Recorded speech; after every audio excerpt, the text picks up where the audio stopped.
ভারতের উত্তরাঞ্চলের পাঞ্জাব রাজ্যে দেখা দিয়েছে সাম্প্রতিক সময়ের সবচেয়ে ভয়াবহ বন্যা।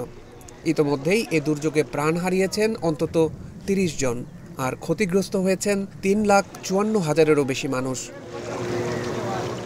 রাজ্যের ২৩টি জেলা এখন পুরোপুরি বন্যা কবলিত।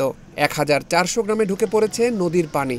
ভারী বৃষ্টিপাতের পাশাপাশি সুতলেজ, বিয়াস ও রাভি নদীর পানি বিপদসীমার কাছাকাছি চলে আসায় বহু জলাধারও প্রায় পূর্ণ হয়ে গেছে।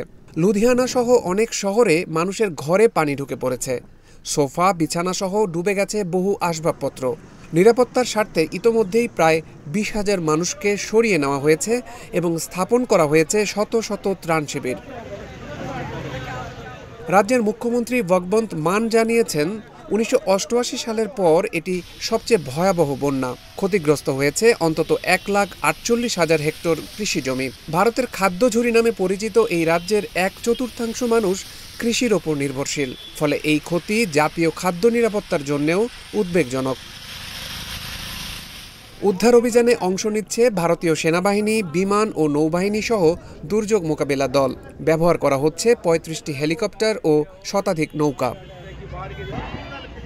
সাব্য গ্রামের এক বাসিন্দা জানান, বাঁধ চুইয়ে পানি প্রবেশ করছে। অনেক স্থানে নিজেরাই বালুর বস্তা দিয়ে তা আটকানোর চেষ্টা করছেন তারা। এদিকে ভারতের পাশাপাশি পাকিস্তানের পাঞ্জাব প্রদেশেও বন্যা মারাত্মক রূপ নিয়েছে। ইতোমধ্যেই ক্ষতিগ্রস্ত হয়েছেন প্রায় ২০ লাখ মানুষ।